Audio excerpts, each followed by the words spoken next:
Hello everyone and welcome to today's video. So my name is Ryan, if you don't know now you know, and for all of you that have continued to follow my videos, thank you for your support, and if you are new here then welcome to you also. Today's video is going to be talking about bank work and shifts that you will be able to do around your studies, and if you are thinking of bank work, what kind of bank work should you go for?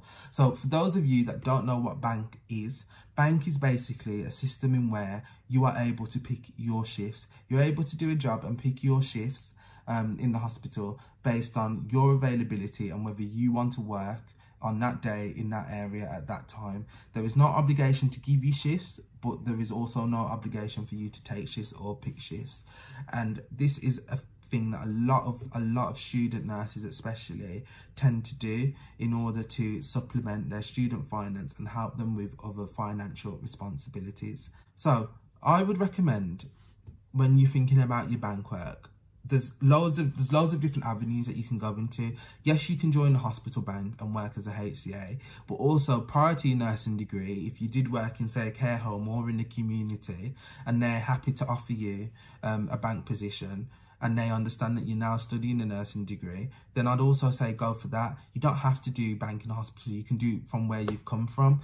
So I am currently applying for the hospital bank now, but before that I was doing bank in a residential home as a bank team leader. So I was doing that, but I only started doing that like 6 months ago. Before that I was just going through the course, I was okay, but I do want to join the hospital bank as well, just for the more flexibility and obviously with what is going on now, just to get my more hands-on in the hospital. But I have already done bank within the NHS before, so it's basically, it doesn't matter where you do it. Say for example you've got uni Monday, Wednesday and Friday this week, but you want to try and fit in a bank shift on Thursday, and you want to try and fit in a bank shift on Saturday around your days in uni, and you know that you need a bit of extra money and you want to do a shift but you can't work any of them other days, you know that you've got to do that.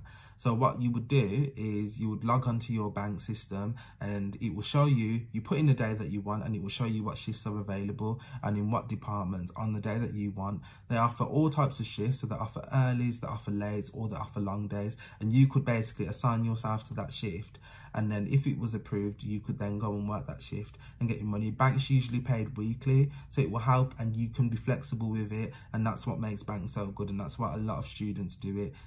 You can also do nights with bank. If you're doing bank in a sector that you've already worked in or the job that you've just come from, that's also fine, because they're now going to understand that you're in a different educational position. You're now studying a degree, and if they can offer you the flexibility of picking when you want to work and offering you shifts based around your studies, then that's also great. It doesn't just have to be in one sector.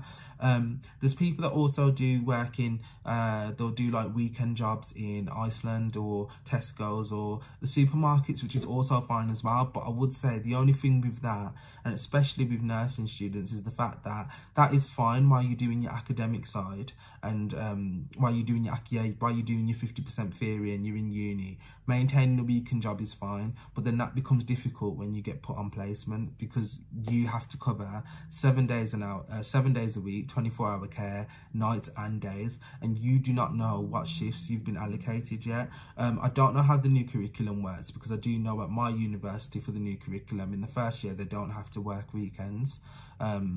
So in that case they could maintain a job, but I'm currently on the old course and we still have to do weekends. We have to do all shift patterns covering 24-hour of the care. So for us it is a struggle for us maintaining a weekend job, because as soon as we get on placement we can no longer fulfill them hours. So that's why it is difficult.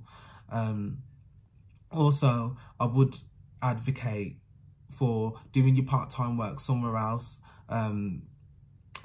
other than in care in the hospital. And the reason why I say this is because you get so much exposure to the hospital and healthcare while you're on your training, and sometimes it is nice knowing that at the end of a stressful week in healthcare that you have still got another job that's in a completely different sector. You've gone from dealing with patients and looking after them, and obviously dealing with the pressures that come with being a student nurse and working in the hospital, and then you think, oh, it's Saturday now, and then you go and work a shift at your part-time job in the supermarket and stuff, you feel, I think sometimes that can help relax you. It can help relax you and gives you time to reflect, because you're in a different setting where it's not as, where the responsibility isn't as immense as in the hospital.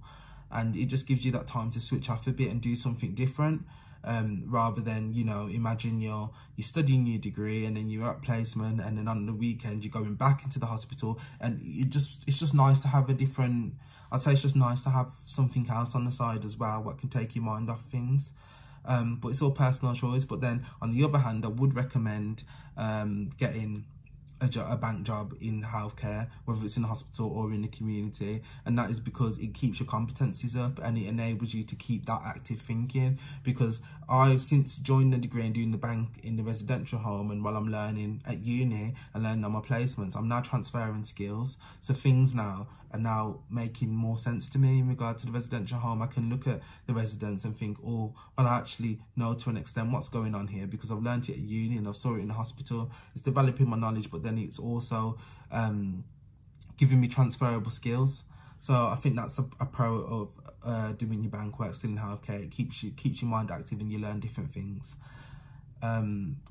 Yeah, but that's why people do bank. It's a way of earning a bit more money while studying, and also some people don't even do it for the money. Some people just do bank, as I said just before, to keep their mind active and to keep their competency up, which is fine as well, but this is just what it is. But a lot of people do it to top up their student finance, and you know, people do it to top up the student finance and to gain extra knowledge. There's pros to it. I don't see any negatives. I'd say just be careful and don't let it impact your studies. Don't do that much bank that you're struggling and falling behind in your work, because at the end of the day, your aim is to become a nurse and your aim is to become a Band 5 registered nurse.